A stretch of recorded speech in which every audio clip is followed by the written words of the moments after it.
partenaires dans l'installation des aménagements pour ce projet? Alors tout d'abord, c'est vrai que nous avons fait appel, on va dire, nous avons concouru à un appel à projet de la Fédération nationale des MARPA. Ensuite, nous avons demandé à la Fondation Bruno et la caisse de retraite Agrica. Et nous avons demandé également à la Mutualité sociale agricole de Midi-Pyrénées-Nord pour contribuer à ce projet. Et en dernier lieu, donc au Crédit Agricole du nord de la région. Voilà, pour cela, c'était nos partenaires financiers. Et ensuite, nous avons donc demandé à une entreprise coopérative, donc Jérôme-Move, implantée dans le Lot, pour penser les modules d'exercice physique et les adapter par rapport à notre jardin. Nous avons également demandé à l'entreprise Biopratique qui, elle, est implantée dans l'Ain pour les jardins adaptés. Et puis, on a recherché, on va dire, un poulailler un peu original pour faire en sorte qu'il y ait une Marpa poule au sein de la Marpa. Voilà nos différents partenaires.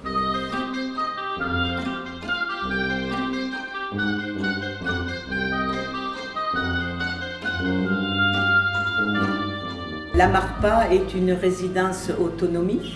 Nous accueillons des gens qui ne veulent plus rester à leur domicile ou qui n'ont plus tout à fait la capacité de rester à leur domicile et qui préfèrent venir dans notre institution. Et la Marpa est sous le régime associatif.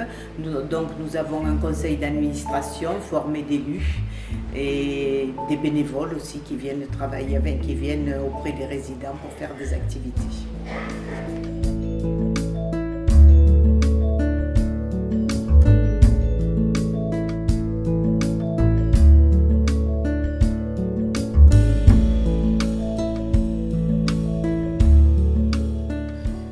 Il s'agissait de répondre à des besoins particuliers, principalement de deux résidents, donc Robert Puydeva et de Jean-Paul Malgoire. L'un était originaire de Lozès et son histoire à lui, c'est autour des poules. Oui, petit boucher. Lorsqu'il était militaire en Algérie et lorsqu'il revenait de mission pour sans doute retrouver un peu de sérénité, il allait voir des poules. L'autre pilier du projet, c'est Jean-Paul Malgoire, un jeune résident, 61 ans, 62 ans, qui lui, en raison de problèmes de santé, ne peut plus revenir chez lui. Et il est issu du milieu agricole. Et donc nous voulions lui permettre de se recréer et de se projeter aussi un avenir avec la création d'un jardin adapté. Voilà pour ces deux points d'appui qui ensuite vont répondre à un appel à projet. Bien, moi j'interviens donc au sein de la Marpa de Lozès tous les mardis après-midi de 14h30 à 15h30 sur des sessions d'1 heure sur de l'activité physique et sportive mais adaptée aux résidents et surtout adaptée au contexte que j'ai moi à l'heure actuelle. Donc j'ai une salle pour toutes mes interventions, un peu de renforcement musculaire, de travail d'équilibre mais aussi des jeux de mémoire. Et en plus de ça, du coup, j'ai accès à ce parcours de mobilité pour encore une fois travailler sur l'aspect mémoire, sur l'aspect équilibre, qui sont des choses très très importantes pour ce public-là qui a besoin de ce genre de choses, mais ce coup-ci en extérieur, qui rajoute donc du coup un plus, moi je pense, parce que je suis habitué à travailler en extérieur tout au long de l'année. Donc c'est vrai que je pense que pour eux c'est important aussi d'être en extérieur et voilà.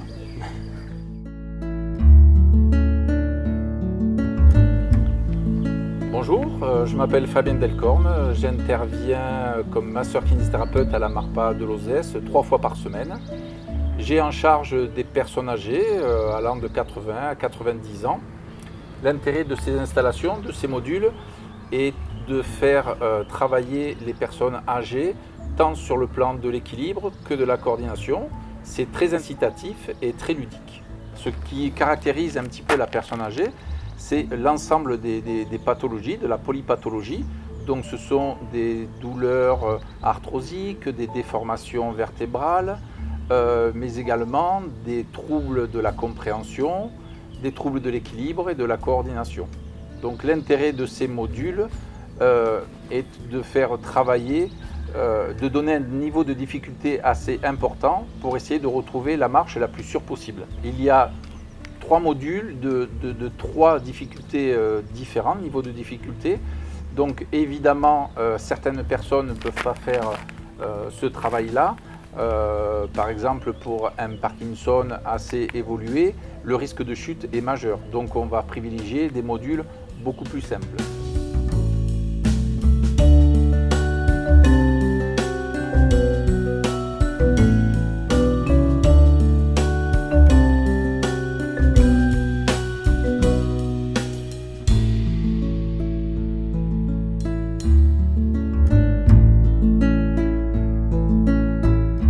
Madame Boujoula, vous travaillez dans la société Jérôme.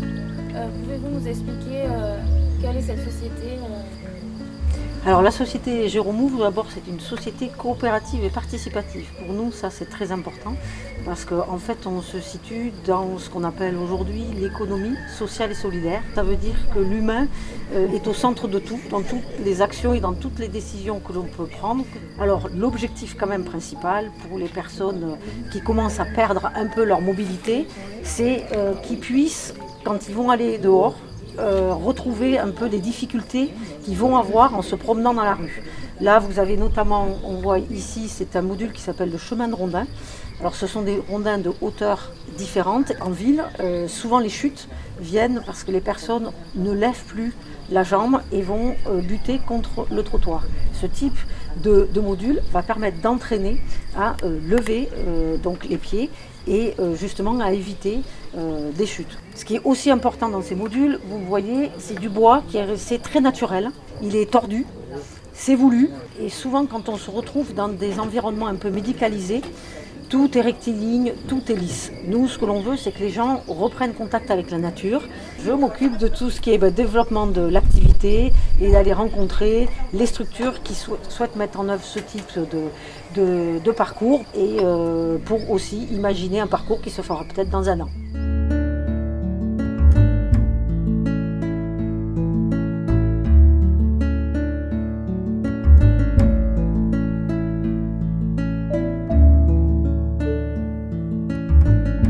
Ça change, ça. On revit notre passé.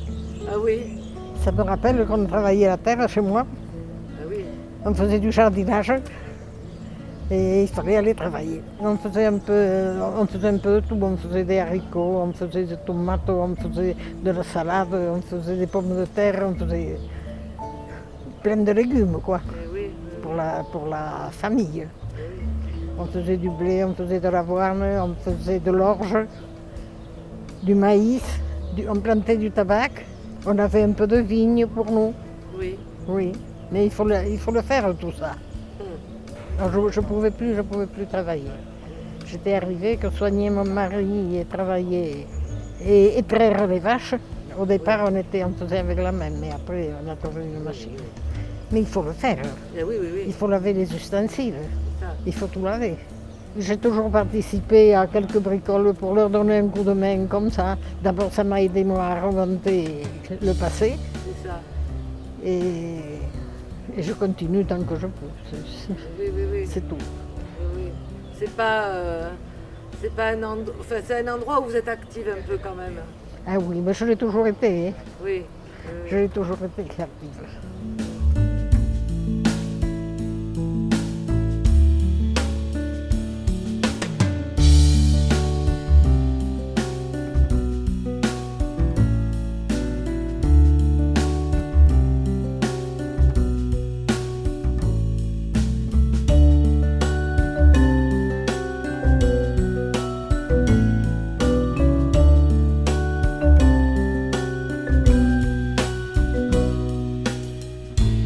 C'est être un petit peu vraiment à proximité de chaque entité pour faire en sorte que cette maison soit au plus proche du domicile.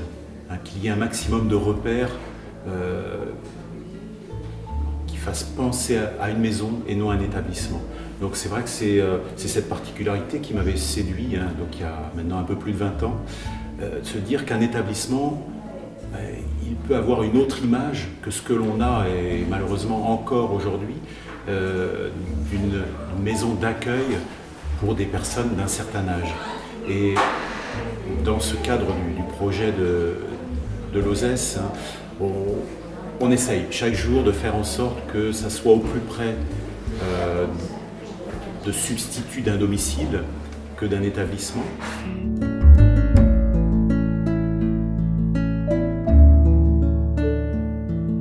La motivation première du projet, c'est faire en sorte et d'essayer qu'on puisse leur permettre au plus grand nombre, hein, de personnes accompagnées à avoir une projection dans le lendemain, dans l'avenir. Et par rapport à la MARPA, hein, petite unité de vie en milieu rural, c'est vraiment défendre des valeurs humaines et au plus près de chacun. C'est-à-dire qu'on ne va pas uniformiser notre accompagnement, mais être bien dans la singularité de chaque vie et de chaque histoire de vie. Et on va essayer de les accompagner le plus loin possible lorsqu'on le peut.